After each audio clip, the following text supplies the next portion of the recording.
Good morning.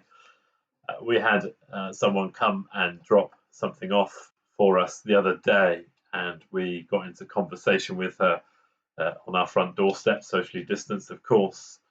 And we were talking about how kids have grown up and how they're like sponges and absorb so much.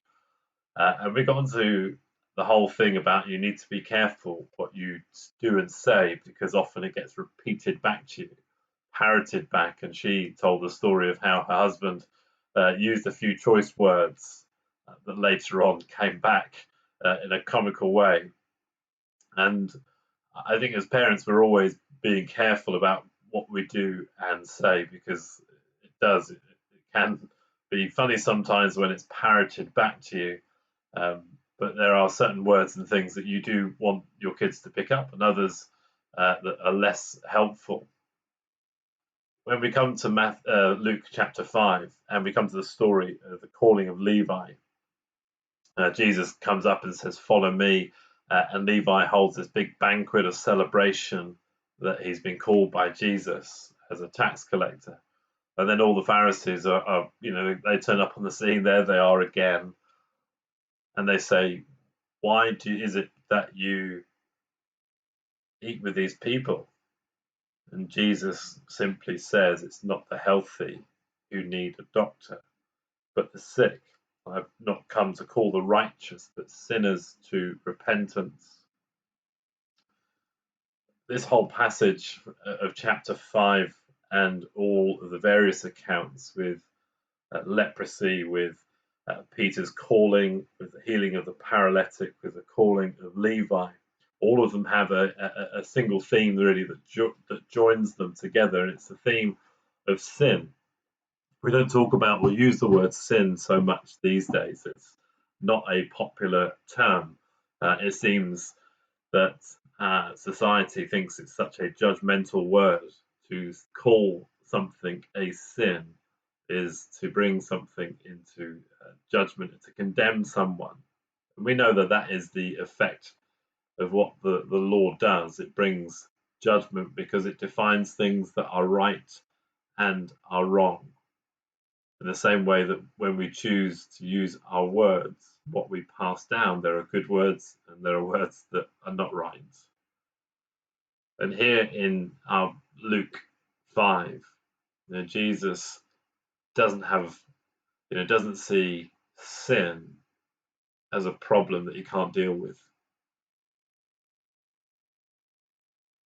So Peter's life is unworthy, but Jesus transforms it. The person who is diseased and a social outcast, Jesus can deal with it. When it comes to the healing of the paralytic and forgiveness, Jesus can deal with it. When it comes to the calling of Levi, an outcast, someone who shouldn't be in, Jesus can deal with it. And while sin is an unpopular word today, it's not a word that troubles God in that he can't deal with it. The whole reason of Jesus coming and his ministry is he came to deal with the problem of sin. And often when we look at our own lives and the sin in our own lives and all the things that go on, it's not a problem that God can't deal with. One of the beauty of being in a relationship with God is that when God puts a finger on something, that while it's painful to realize that there are wrong things in your life that do need to be confronted,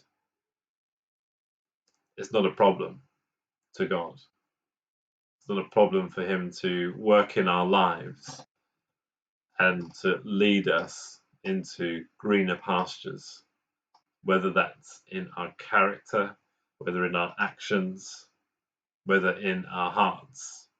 It's not a problem to God. And I think that's the thing I want us to take away today, is that when we look at all these life stories, we look at our own lives and see it reflected back, and we see that sin is not a problem to God. he can deal with it. And so when we look at society, when we look at the people around us, and maybe we despair, actually when people come to Jesus, it's not a problem. He can deal with it. And so I wonder if our perspective needs to change in our own lives, but also the way we look at others. So easy to condemn society and push away. But yet Jesus came to be amongst and to deal with the problem and say, listen, sin is not an issue for me. I can deal with it. I wonder if we have that perspective that looks at other people and says, yes, you're a sinner, but I know where there is grace. I wonder if there's people you can picture who are your neighbours, work colleagues, friends, family members. Maybe today is a good opportunity just to pray and just say, Lord, I know it's not a problem for you, that you can deal with sin.